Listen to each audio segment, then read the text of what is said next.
Olá, eu sou a Ingrid Gerolimic e esse é o programa Brasil no Divã, da Carta Capital.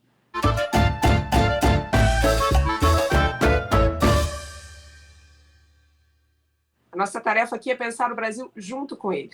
E não se esqueçam, nós estamos nas principais plataformas de podcast e no canal de Carta Capital no YouTube. Bom, hoje eu vou conversar com ele, que é psicólogo, palestrante, escritor, autor de livros como Cartas de um Terapeuta para Seus Momentos de Crise, Toda Ansiedade Merece um Abraço e Exaustão no Topo da Montanha, entre outros. Bom, hoje eu vou conversar com Alexandre Coimbra Amaral. Seja muito bem-vindo aqui ao nosso divã. Obrigado, bom dia, boa tarde, boa noite, boa madrugada. Eu não sei a que hora as pessoas nos veem ou nos escutam. Obrigado a vocês da Carta Capital, muito obrigado, é uma alegria estar aqui. Nossa, uma alegria enorme te receber também, Alexandre. Acho que tem muitos temas aqui para a gente falar e falar sobre o Brasil, né? E como você, como psicólogo, que traz temas tão importantes aí, ansiedade, a depressão, enfim. E aí você tem um livro teu, que é o Exaustão no Topo da Montanha, que eu falo aqui no início, que trabalha sobre justamente esse conceito da exaustão no momento contemporâneo, nesses tempos, né, de contemporaneidade que a gente está vivendo. E você, pelo que eu vi, se baseia ali no Byung-Chul Han também. Sim, também. Fala muito sobre isso, sobretudo no livro A Sociedade do Cansaço, né, que é um livro importantíssimo, muito bem lido aí no mundo todo. E você fala dessa naturalização, né, de uma cobrança excessiva por produtividade, pela alta performance. Quais as consequências disso, Alexandre, para desse modo de vida, para o que a gente, sobretudo aqui no Brasil, né, quais as consequências disso para os brasileiros? Olha, tem uma consequência severa, que é você se sentir o tempo inteiro em débito com uma meta inatingível, né? No Brasil, nós temos convivido com uma sensação muito abrumante de que nós somos devedores dos outros, das pessoas. Assim, a gente começa uma conversa falando assim: "Ah, desculpa, eu tinha que ter te ligado, desculpa, eu tinha que ter respondido aquela mensagem, desculpa, eu te deixei no vácuo, desculpa, eu não fui na sua festa", né? Então a gente vive essa percepção de uma certa saturação da nossa energia e a sensação de que a gente ainda está com muito a cumprir com o mundo, né? Isso, por que eu estou colocando particularmente no Brasil, embora isso seja um evento da cultura ocidental como um todo? Porque aqui no Brasil a gente ainda tem muito pouca legislação e cultura organizacional que realmente acredite que exaurir os seus funcionários ao máximo não é bom para ninguém, né? Nem para eles, nem para a própria cultura. É uma alternativa que a gente pode colocar assim como burra mesmo. Porque depois que você extirpa tudo, inclusive a alma, digamos assim, de um funcionário, você vai ter ou o absenteísmo laboral, que é ele faltando ao trabalho, por adoecimento, né, por licença, ou o que a gente chama também de presentismo laboral, que é assim, eu estou só de corpo presente, mas a alma está em algum lugar, perdida por aí. Aí vem a medicalização da vida, que é um outro nível de consequência desse nível de exaustão do corpo e da alma, né? Então, isso é um problema epidêmico, endêmico, eu diria pandêmico. Mas no Brasil, obviamente, ele tem as mesmas tintas perversas do nível de perversão da estrutura social brasileira, né? Porque as pessoas que mais sofrem com isso são as pessoas mais vulneráveis. Exatamente. A OMS, ela já diz, por exemplo, que a depressão vai ser a doença mais incapacitante do mundo até 2030, né? À frente de doenças cardiovasculares, por exemplo. Então, isso é um tema de fato. Agora, você falou algo muito interessante, muito importante, que é essa patologização também dos problemas sociais, né? Porque Sim. parece que a pessoa, que o sujeito é um problema dele, resolve com medicação e é isso, basta, né? Como se não tivesse que olhar para todas as questões sociais. E o Brasil também é campeão de ansiedade no mundo todo. Ele já se tornou o país mais ansioso do mundo. Como é que você Sim, fala? Você fala sobre isso no teu livro, no Toda falo. Ansiedade Merece um Abraço? Esse livro, exatamente isso que me deu vontade de escrever. A ansiedade, ela é obviamente uma característica que pode ter um lado positivo, não existe vida sem ansiedade, a vida sem ansiedade é uma vida que está precisando de uma percepção mais apurada para entender o que está acontecendo ali, porque tem um pedaço de ansiedade que é mobilizadora, que nos coloca para frente, em movimento, para a gente conquistar coisas, experiências, né, desejos, colocar desejos no ar na vida. A gente precisa, tem aquele friozinho na barriga bom, né, quando a gente está sonhando com uma coisa, quando ela está prestes a acontecer, isso é uma ansiedade muito boa de acontecer e necessária à vida. Tem a ansiedade que vai tomando conta da gente, sobretudo nesse tipo de estrutura social e cultural que vai o tempo inteiro exigindo performance, performance, performance, performance, né? E a gente vai se dando conta da falência do nosso corpo e do nosso funcionamento psíquico para dar conta dessas exigências, e aí essa ansiedade ela começa a causar um nível de desespero, às vezes um nível de paralisia, que é a crise de pânico, né? Uma sensação de morte iminente. Aí é uma questão realmente que precisa de um auxílio medicamentoso, profissional, né? Mas tem um nível de ansiedade basal e muito deletéria, e muito destrutiva para a alma, mas que eu digo basal porque está todo mundo sentindo isso, que essa ansiedade, ela não é uma patologia individual, ela é uma patologia da cultura, é uma patologia da forma como nós temos vivido. Então esse livro fala disso, dessa ansiedade como uma característica dos nossos tempos, como uma consequência natural de vivermos ou de sermos obrigados a viver nesse tipo de funcionamento. Então é importante sim, e acho que um dos maiores esforços da psicologia brasileira, que é uma psicologia de ponta no mundo todo, muito conectada com a sociedade e os seus avessos, a cultura e as suas necessidades, a psicologia brasileira tem pontuado que a gente tem que sair desse paradigma individualizante, né, que coloca o sujeito como o único responsável pela emergência e pela eclosão de um sofrimento, né? E os sofrimentos, eles não se desenvolvem no vácuo. A gente não vive assim etéreamente no tempo e no espaço. A gente está conectado a uma determinada estrutura social, a um determinado tempo, a uma determinada cultura familiar, religiosa, né, identitária. Tudo isso constrói prazer e sofrimento na vida. Então, a gente não pode falar de depressão ou ansiedade ou de qualquer coisa do jeito que a gente falava no século passado, porque era outra depressão e era outra ansiedade, sabe? Eram outros fenômenos. Né? O jeito que eles acontecem na vida vai se transformando com a transformação da cultura, inevitavelmente. Sem dúvida. A gente, por exemplo, um tema que eu acho que surge muito, né, nos consultórios de psicanálise, psicologia, é a questão do vazio. As pessoas têm reclamado muito do vazio. E na modernidade, quando lá nos tempos de Freud, o vazio tinha um quê de vazio existencial com Sartre, né? O que é o sujeito, o que é, né, essa figura humana no mundo. Mas hoje me parece que é um vazio no sentido de uma fragmentação, de uma fragmentação do sujeito mesmo, assim, de não se perceber no mundo, né? Ou de uma sociedade que é muito mais no sentido de parecer ser do que ser, né? Essa coisa das redes sociais e tudo mais, inclusive as consequências disso têm sido desastrosas, né? Como desastrosas. Desastrosas. Bom, é importante a gente começar assim. Em primeiro lugar, muito obrigado por uma pergunta de tão altíssimo nível, né? Tipo um jogo de vôlei. Me lembrei aqui quando eu era adolescente, gostava de jogar vôlei, aquela hora que a pessoa levanta a bola alta, só você chega lá e corta. Então, massa. Então, seguinte, primeiro a gente precisa deixar bem preciso uma ideia. O vazio não é do mal. Não é do mal.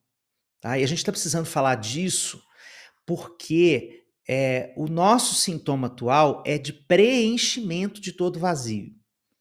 É isso que tem adoecido a gente hoje no século XXI. Se a gente for pensar, a gente está preenchendo todos os tempos, todas as lacunas da nossa vida, todos os momentos em que a gente poderia entrar em contato com esse vazio existencial, que você nomeou aí no início da sua pergunta, que é esse momento em que a gente se conecta com a angústia de ter que tomar decisões, de ter que assumir renúncias, de ter que elaborar lutos, de ter que elaborar frustrações, entender a vida não é do jeito que eu desejo, tem uma realidade que se impõe, tem limites que se me apresentam, eu não sou tudo aquilo que eu imaginava, eu sou falho, poxa, eu gritei com os meus filhos, apesar de eu querer ser um pai não violento, né? Ou eu mandei mal com uma pessoa do meu trabalho que eu amo e que me pegou num momento ruim e eu dei uma cortada ali nessa pessoa. Esses momentos são para a gente elaborar isso.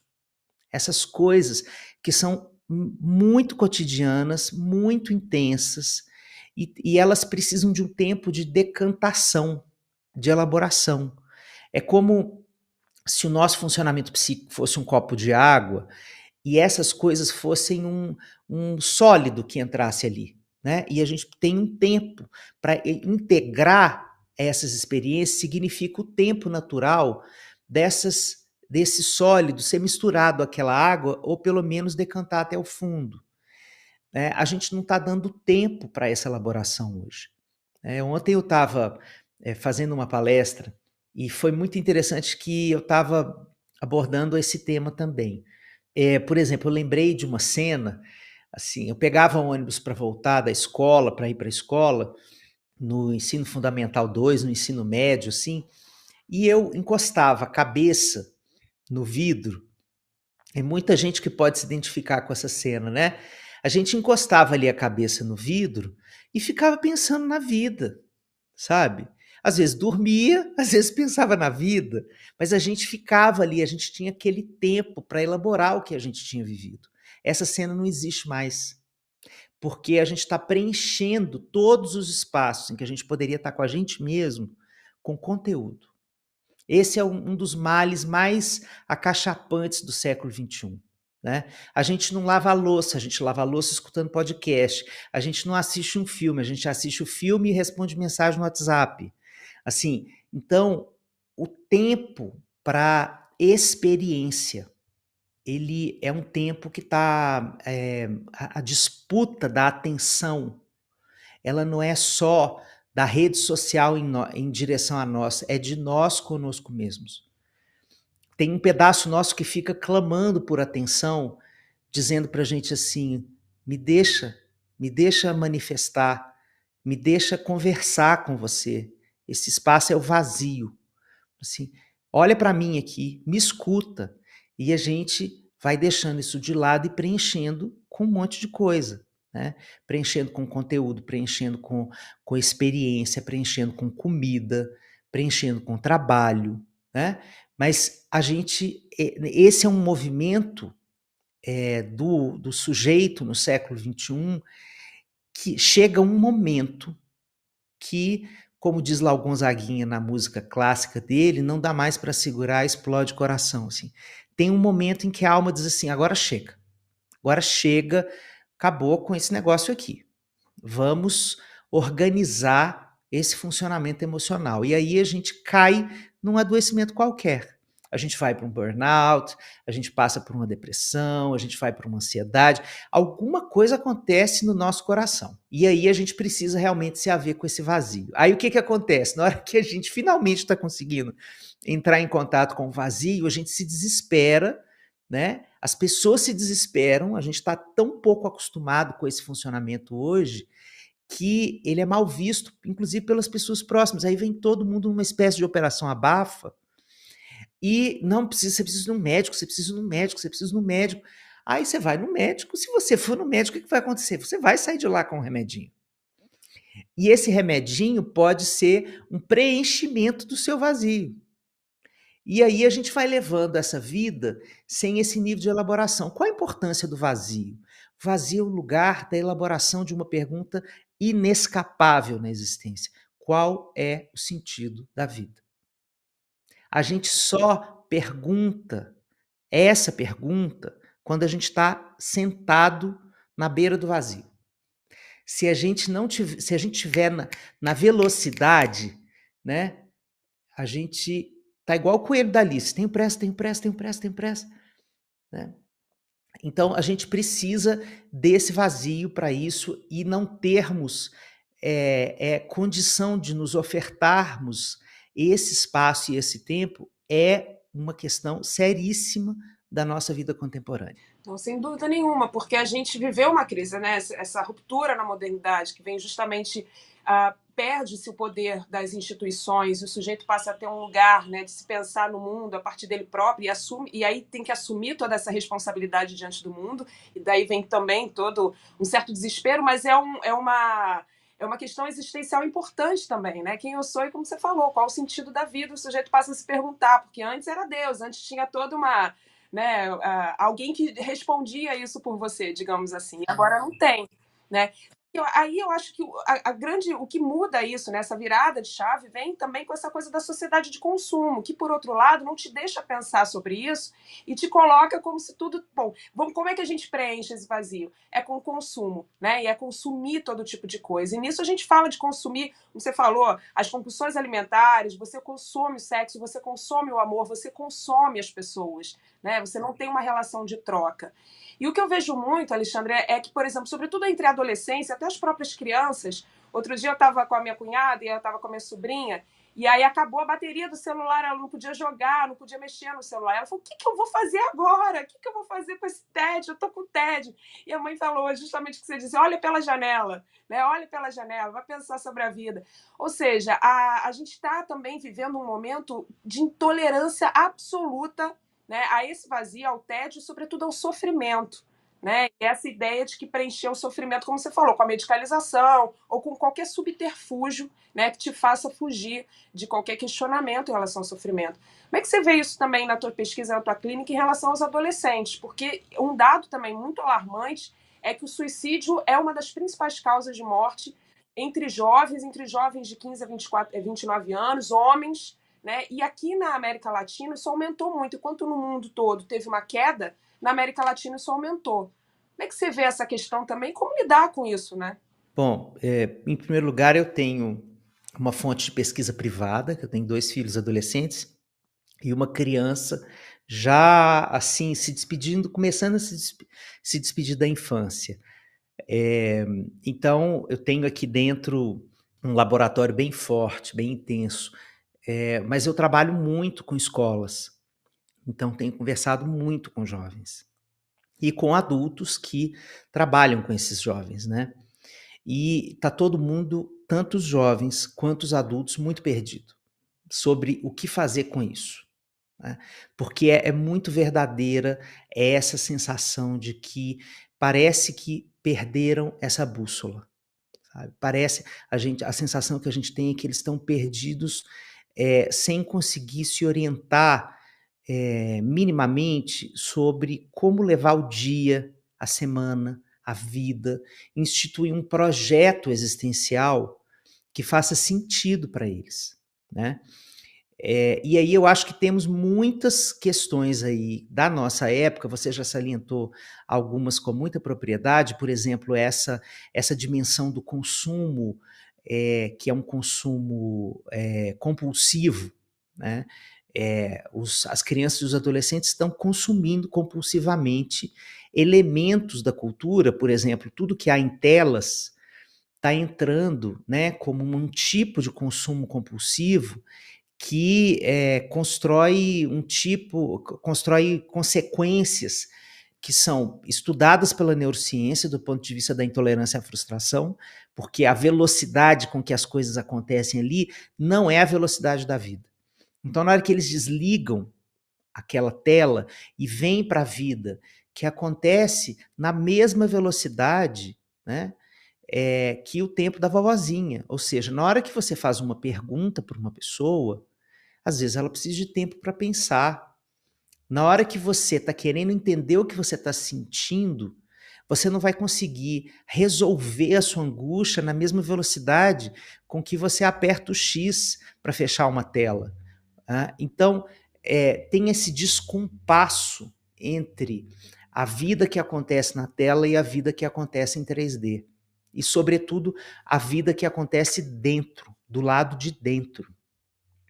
Então, o tempo da escuta para essa vida é um tempo em desuso, né? Não é à toa, gente, que a gente está falando tanto de saúde mental. É porque isso se transformou, sobretudo no pós-pandemia, né, num clamor, numa necessidade, né?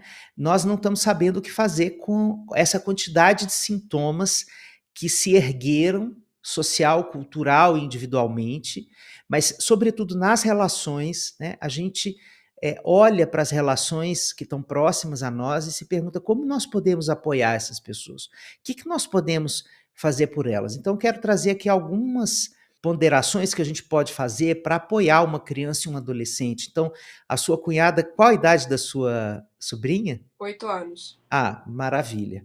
Então, mas mesmo que ela fosse um pouco mais novinha ou um pouco mais velha, né, a gente criou tem uma certa, obviamente o que eu vou dizer aqui tem um pouco de adjetivo de classe, né? A classe média brasileira que começou a consumir, olha o verbo que eu estou usando, produtos relacionados à educação de filhos, né? Livros, cursos online, etc., criou uma mítica de que a gente precisa de proteger os filhos das dores do existir, né? E isso é falacioso, isso é pernicioso, né? Então, a gente precisa acompanhar, fazer companhia para as dores de existir, porque elas são inegociáveis. Assim, não dá para negociar com a vida e dizer assim: olha, você pode, por favor, deixar de doer no corpo e na alma do meu filho? A gente não pode fazer isso, né?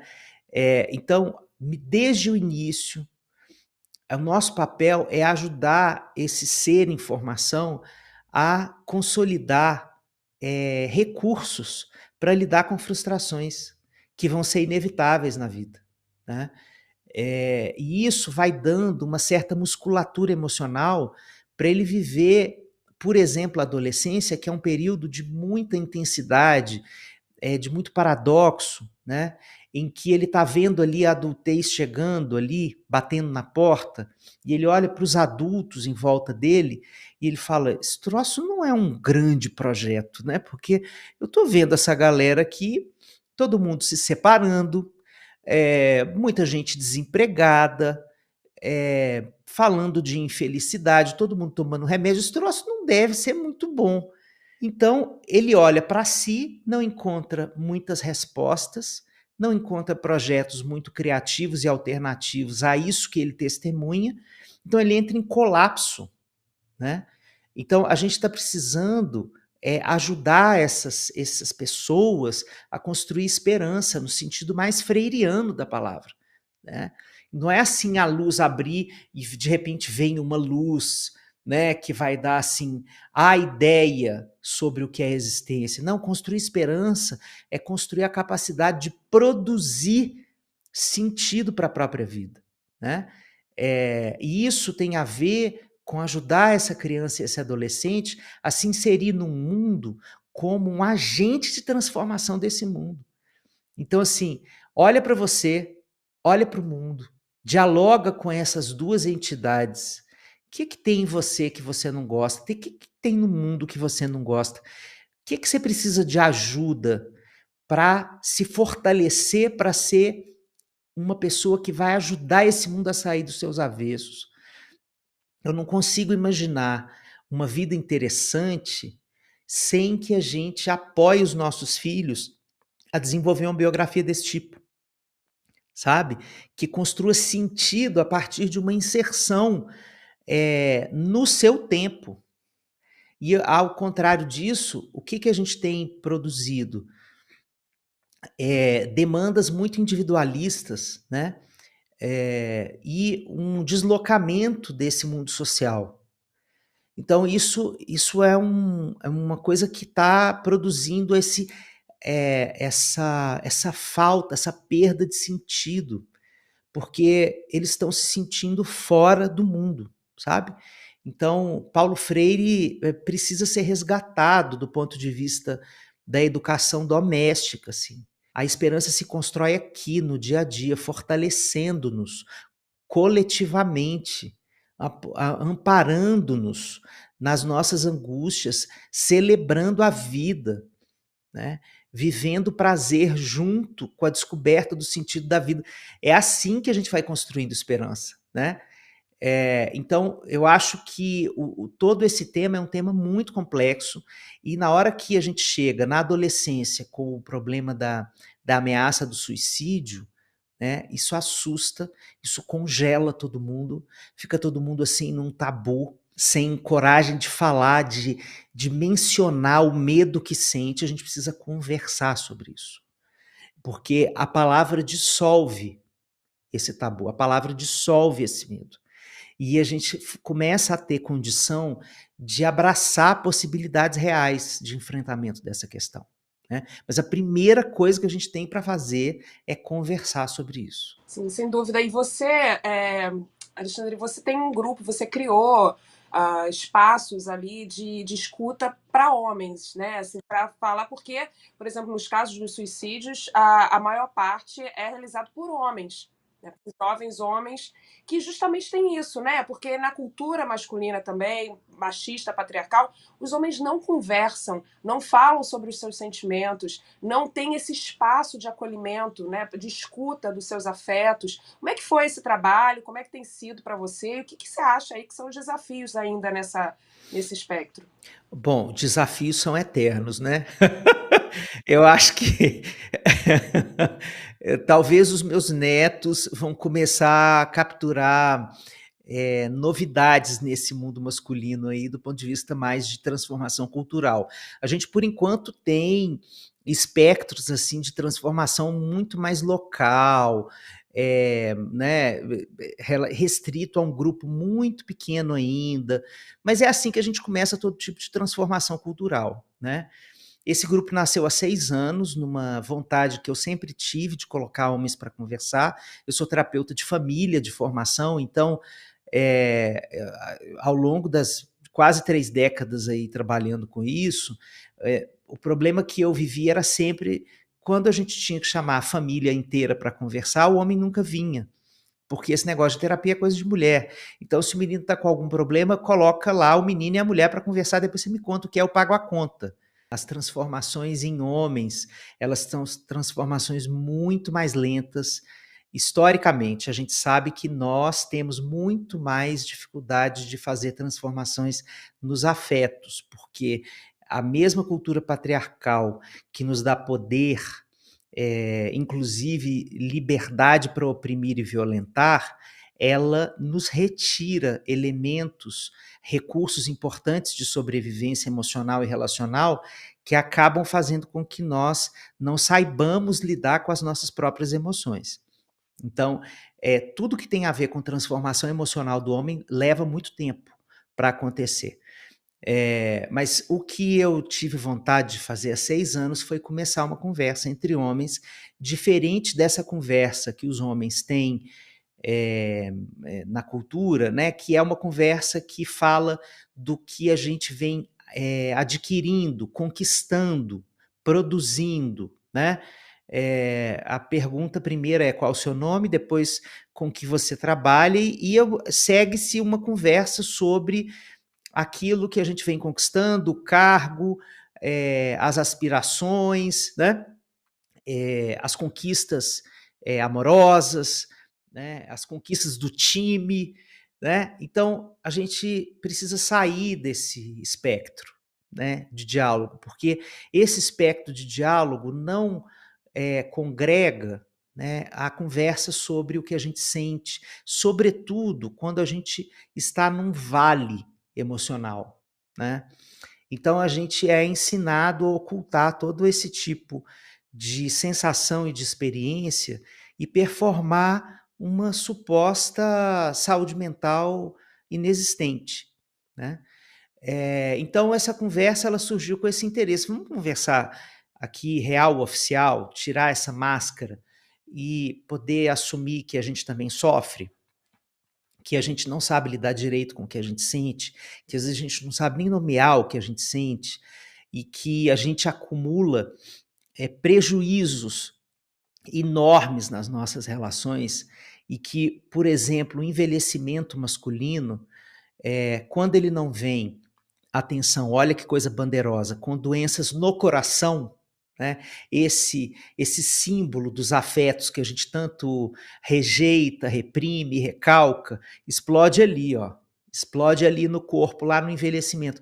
Mas o envelhecimento do homem, ele também aparece com um ressentimento interno e uma culpa monstruosa por não ter desenvolvido os afetos de maneira mais intensa. Então, é um trabalho muito mais profilático, sabe? Da gente poder construir um projeto de vida em que a gente se responsabilize pelos próprios afetos e possa aprender a lidar melhor com eles. Obviamente, a base do diálogo desse grupo é a desconstrução dos machismos, né? E ele existe há 6 anos, existiu durante 3 anos presencial em São Paulo, e a partir da pandemia ele ficou virtual, e assim ele continuará para toda a eternidade, porque a gente amplificou muito os CEPs que estão logados nesse grupo, não dá mais para a gente presencializar esse encontro. Tem gente do Brasil inteiro, tem gente, brasileiros morando fora do Brasil, em vários países do mundo, assim. É uma alegria, Ingrid, é uma alegria poder, sabe, mediar esse encontro. Eu saio sempre dele entusiasmado, me sentindo melhor comigo mesmo, aprendendo com essas histórias todas, sabe, compartilhando dessa posição de aprendiz com eles, embora eu seja o coordenador terapêutico da história. Eu sou muito tocado por essas histórias, né? E a gente vive ali uma experiência de conexão amorosa que eu acho revolucionária entre homens, né? Que a gente testemunhou ao longo da vida, só as mulheres vivendo, né? O nível de conexão entre as amigas, assim, de demonstração de afeto, né? Através do corpo, através da palavra. Então, a gente poder viver isso aqui de forma segura entre nós, aqui num grupo terapêutico, é uma coisa que está fazendo muito bem para todo mundo e está transformando a forma como esses homens estão vivendo seus afetos primários, mais próximos. Então, eu acredito nesse trabalho, assim, como tipo um trabalho de formiguinha, daquele tipo da pedra que a gente lança no rio, e de repente ela vai fazer um projeto de expansão ali através daqueles círculos concêntricos e atingir outras bordas. Não sei para onde isso vai, mas é o que me é possível fazer nesse momento, está me deixando imensamente feliz. Não, isso é importantíssimo. E quem quiser ainda tem como participar, a pessoa pode Tem entrar. sempre. Olha, vou deixar aqui a letra para todo mundo. No meu Instagram, Alexandre Coimbra Amaral, eu posto a cada quinzena um card às segundas-feiras, porque o grupo acontece terças-feiras, quinzenalmente, de 7 às 9 da noite, horário de Brasília, pelo Zoom. Então, toda segunda-feira, na véspera do grupo, eu deixo um card lá no meu feed com as instruções de link do Zoom. É gratuito, é aberto, não tem que fazer inscrição. Basta você entrar lá no dia e na hora, colocar aquele código, se logar e participar da conversa. Você não precisa ficar o tempo todo, você pode ir só pelo tempo que você quiser, pode ficar com a câmera fechada. Tem muita gente que fica com a câmera fechada, né, para experimentar um pouco como é que funciona isso, né? Muitos de nós acham esse negócio meio festa estranha com gente esquisita. Então, fica ali primeiro, vai ali só assuntar para ver como é, e de repente você vai acabar gostando e ficando. É isso que tem acontecido com muita gente. Sim, maravilhoso. E que trabalhos assim reverberem, ecoem, né? E acho que você traz, quando você fala sobre isso, justamente esse resgate do coletivo, né, Alexandre, que é tão importante quando a gente está falando aqui na nossa conversa toda. E eu queria te perguntar sobre educação emocional, porque isso não tem nas escolas. A gente na escola aprende a matemática, aprende a fazer conta, aprende a ler e escrever, e tudo é uma educação ainda, né? Apesar do mundo ter mudado muito, a educação ainda se restringe a certos aspectos, muito mais no sentido de como você vai para o mercado de trabalho, né? Acho que essa preocupação é que se mantém. Como é que você vê isso? Você acha que a educação emocional é tão importante? Isso tem que estar nos currículos escolares? Nossa, absolutamente, absolutamente. Sim, a educação emocional, ela é um conteúdo que precisa estar nas escolas, primeiro porque a gente não pode necessariamente exigir dos cuidadores das crianças e dos adolescentes que saibam ensinar isso, porque elas e eles mesmos não receberam isso. E estão tendo que aprender isso naturalmente na vida adulta, né. Então, a gente não pode exigir isso dos cuidadores, sobretudo das mulheres, das cuidadoras, das mães solo. Nós temos que pensar aqui interseccionalmente, né? Das pessoas pretas, né? Se a gente for interseccionalizando, a gente vai entendendo que esse problema é muito mais grave, determinado pela classe, pelo gênero, pela raça, né? Mas se a gente pulveriza esse tipo de aprendizagem na escola, a gente está mandando um símbolo muito importante para essas pessoas que estão se formando, que é o seguinte: tão importante quanto o conteúdo é a relação. Então, porque você chega lá na idade adulta e na hora que você vai preencher lá uma ficha de candidato a uma vaga, você vai ver lá que sempre vai ter uma exigência sobre bom relacionamento, boa capacidade de convivência, de trabalho em equipe, né? Ou seja, as habilidades que nos são requisitadas no mundo do trabalho não são só de conteúdo, elas são habilidades de relacionamento. Então, essas questões de relacionamento, a gente vive na escola como parte do aprendizado. Aliás, a escola é basicamente isso, né? Vou de novo voltar para o Paulo Freire, né? A escola, ou deveria ser basicamente isso. Tudo bem que a gente tenha conteúdos e acho ótimo que a gente amplie a nossa capacidade crítica de olhar para o mundo, mas o jeito que a educação bancária, que o Paulo Freire chama, né? Essa educação onde o conteúdo é depositado, né? A criança ou adolescente é uma enorme boca aberta em que o professor chega lá e deposita conteúdo.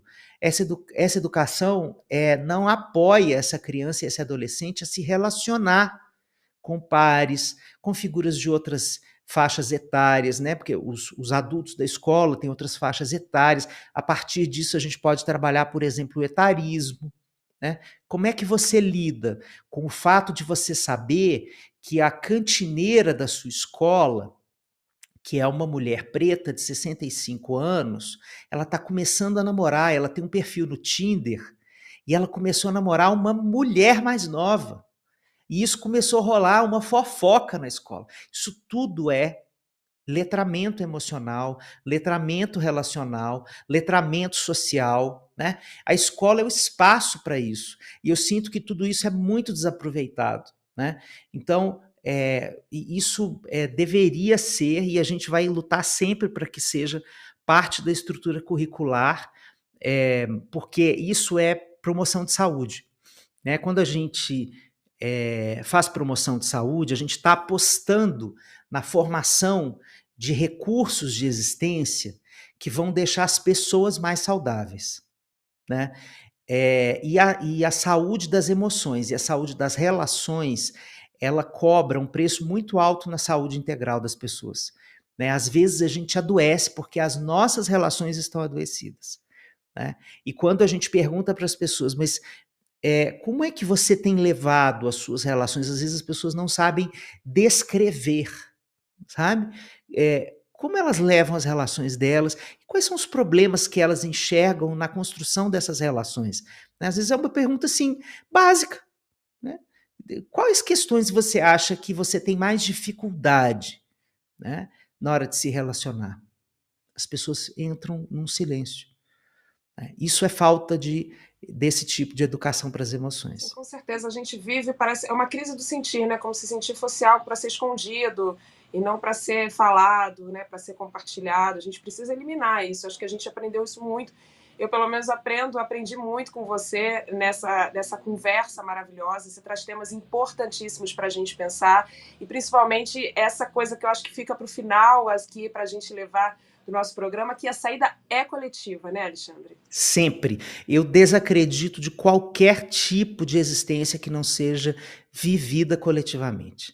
Essa história de existência individual, de independência como uma meta humana, é uma falácia. Nós não vamos chegar nunca a essa independência. O ser humano é um ser interdependente. Nós somos os que nascem de forma mais vulnerável, mais dependentes do outro. A nossa constituição essencial como humanos, ela é uma constituição que pede o outro, que precisa, que demanda do outro. Então, se nós somos isso, nós não podemos esquecer desse fundamento. Nós precisamos transformar esse fundamento em uma existência solidária, coletiva, colaborativa, em que todos os outros olhem, cuidem, amparem, co-construam, incentivem e celebrem todos os outros. Eu só acredito na vida desse jeito, né? Então, eu sou assim um ativista contrário absolutamente a esse tipo de ideologia é, da independência, do individualismo, da força, foco e fé. Maravilhoso, com essa fala tão essencial, tão importante. A gente vai terminando aqui mais um Brasil no Divã. Toda quinta-feira, às 11 horas, um episódio novo nas principais plataformas de podcast e também no canal do YouTube da Carta Capital. Acompanhem. E eu acho que é muito importante que você traz, porque as pessoas que se sentem sozinhas, as pessoas que acham, né, que esse problema, que estão em depressão e que estão vivendo seus dilemas pessoais, para entenderem que a gente está num mundo em que muitas outras pessoas estão se sentindo assim. Se a gente juntar todo mundo, acho que a gente faz aí grandes revoluções, grandes transformações, que é o que a gente precisa na sociedade atual. Então, Alexandre, muitíssimo obrigado por esse papo incrível. Que alegria, que alegria. Muito obrigado. E olha, acompanhem também, leiam os livros. Você está com esse livro novo, né, que é o Ansiedade, abraçar como é a ansiedade. Toda ansiedade merece um abraço. Posso mostrar? Claro que pode. É esse aqui, ó. Toda ansiedade merece um abraço. Acabou de ser lançado pelo selo Paidós da editora Planeta. Está disponível aí já em pré-venda na Amazon. E outros livros também maravilhosos que você tem, que eu já li, o Cartas de um Terapeuta, que é maravilhoso, o Exaustão que bom. da Montanha, que é essencial para a gente entender a atualidade. Enfim, muita coisa boa que você traz aí pra gente. Mais uma vez, muito obrigada, querido. Obrigada a vocês todos. Eu adoro a Carta Capital. É um orgulho pisar nesse lugar, gente. Vocês já me trouxeram tantas palavras importantes, sábias, que me fizeram refletir, que ampliaram a minha percepção sobre os momentos mais dilemáticos da vida brasileira, dos avessos desse país. Então, uma alegria estar aqui. Parabéns por todas as atmosferas desse trabalho de vocês. Vocês fazem um trabalho brilhante. Obrigado mesmo. Obrigado a você, Ingrid. Uma interlocução bonita, viva, pulsante que você me convidou a ter aqui. Obrigado. Nossa, ganhei o dia hoje. Muito obrigada mais uma vez. Você é ótimo.